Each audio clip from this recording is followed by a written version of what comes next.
Beta, the Magnet Warrior. Card type, Monster, Attribute Earth, Types Rock, Normal. Level 4, Attack 1700, Defense 1600. Alpha, Beta, and Gamma meld as one to form a powerful monster. Card trivia, Beta the Magnet Warrior. This monster appears in the artworks of Magnet Induction, Magnetic Field, and Triangle Force.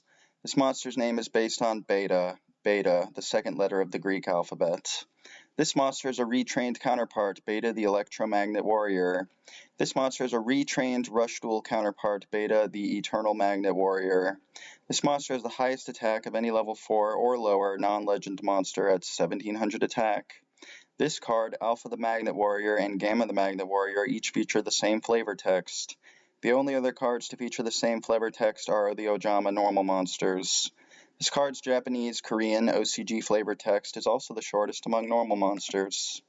Card appearances, Beta the Magnet Warrior, Yu-Gi-Oh! Battle City. In episode 56, Yami Yugi uses this card during his duel against a rare hunter. He summons this card on the first turn of the duel. On Yugi's next turn, he tributes this card in order to tribute summon Baphomet. This card is also shown on Kaiba's monitor while he and his workers were observing the duel between Yami Yugi and Seeker.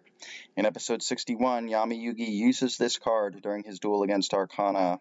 He summons this card in attack position. Right after Yugi summons this card, Arcana activates Dark Renewal to tribute this card in Mystic Tomato and special summon Dark Magician from his graveyard.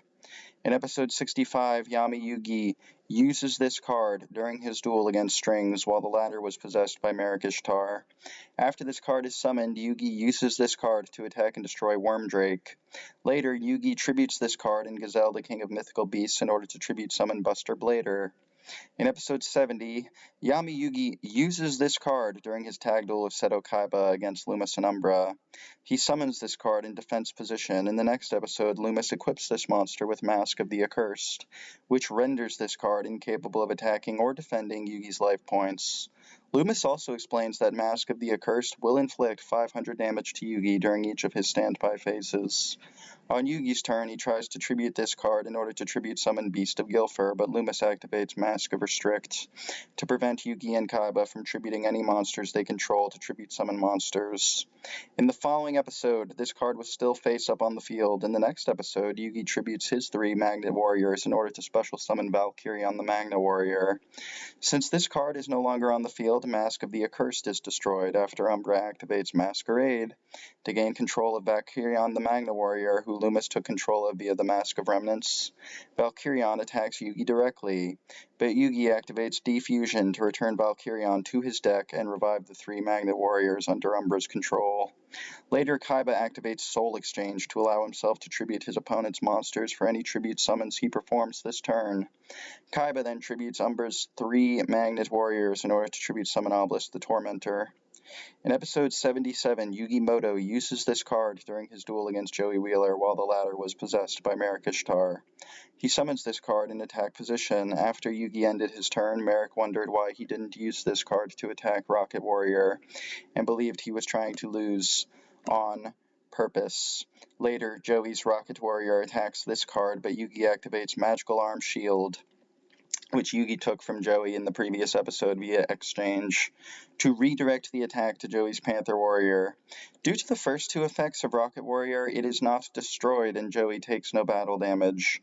After damage calculation, the last effect of Rocket Warrior activates, decreasing the attack of Panther Warrior by 500 until the end phase. The effect of attrition then activates, decreasing the attack of Panther Warrior by 1500. Later, Yugi tributes this card in order to tribute summon Beast of Gilfer. In episode 85, this card can be seen when Yugi is rebuilding his deck. Battle City Finals. In episode 132, Yugi uses this card during his duel against Kaiba. He summons this card in defense position. In the next episode, Kaiba uses one of his Blue Eyes White Dragons to attack and destroy this card. In episode 135, this card is seen in a flashback Yugi has when he remembers that he couldn't have defeated Kaiba without Joey's help. This card is also shown in another flashback Yugi has when he explains to Kaiba that he and Joey defeated Kaiba with Red Eye's Black Dragon, which he allowed Yugi to keep in his deck for the time being. In episode 142, Yami Yugi uses this card during his duel against Yami Merrick. He banishes this card in order to activate Ragnarok. This card was then shown as one of the many monsters that were used to hold down Yami Merrick's The Winged Dragon of Ra. Waking the Dragons, in episode 147, Yami Yugi uses this card during his duel against Gurumo. He summons this card in defense position. Gurumo's marauding captain, whose attack was 1700 due to the Seal of Orichalcos, then attacks and destroys this card. Yugi then activates Soul Rope to special summon Gamma the Magnet Warrior. Later, Yami Yugi activates the Shallow Grave to revive this card. He then tributes this card, Alpha the Magnet Warrior and Gamma the Magnet Warrior, in order to special summon Valkyrion the Magnet Warrior. In the next episode, Yugi activates the effect of Valkyrion the Magnet Warrior to tribute itself and revive the 3 Magnet Warriors. Yugi then activates Brave Attack to add up the attack of all 3 Magnet Warriors and use all 3 Magnet Warriors to attack and destroy Gurumo's obelisk to the Tormentor. At the end of the battle phase, this card and the other 2 Magnet Warriors were destroyed due to the last effect of Brave Attack. In episode 174, this card appears in a flashback Raphael has when he remembers the strategy Yami Yugi used to defeat Obelisk the Tormentor while the latter was under the possession of Gurumo. In episode 182, Yami Yugi uses this card during his duel against Darts. He uses the effect of legendary knight Hermos to banish this card, Alpha and Gamma, while Hermos and Critias were attacking. Divine Serpent Ge as part of Yami Yugi's winning strategy. Dawn of the Duel, in episode 222, Yugi uses this card during his duel against Yami Yugi. He tributes this card, Alpha the Magnet Warrior and Gamma the Magnet Warrior, from his hand in order to special summon Valkyrion the Magnet Warrior. Later, Yugi activates the effect of Valkyrion to tribute itself and revive the 3 Magnet Warriors. The second mouth effect of Slifer activates, but Yugi activates Magnet Force to redirect the effect back to the Egyptian gods, decreasing their attack by 2,000. Yugi then uses his Silent Swordsman level 0 to attack Obelisk, but Yami Yugi activates Mirror Force to destroy all of Yugi's monsters. Yugi then reveals that he wanted this to happen.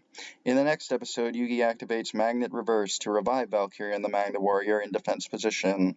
The second mouth effect of Slifer activates, but Magnet Force redirects the effect at Obelisk, destroying it. Yugi then activates the effect of Valkyrion to tribute itself and revive his 3 Magnet Warriors. The second mouth effect of Slifer activates again, but Magnet Force redirects the effect back at Ra and Slifer. One blast hits Ra and decreases its attack to 1,000. The second blast then hits Ra and decreases its attack to 0, destroying it. The final blast hits Slifer and decreases its attack to 0, destroying it. Later, Yugi tributes this card and Gamma in order to tribute summon Buster Blader. Yu-Gi-Oh! GX. In episode 75, this card appears in a flashback Tyranno Hasselberry has when he recognizes the top of the tower location as the place where Yami Yugi and Kaiba had to team up in tag team duel to defeat Lumis and Umbra. Video games, Figaro uses this in Yu-Gi-Oh! 5D's World Championship 2010. Reverse of Arcadia.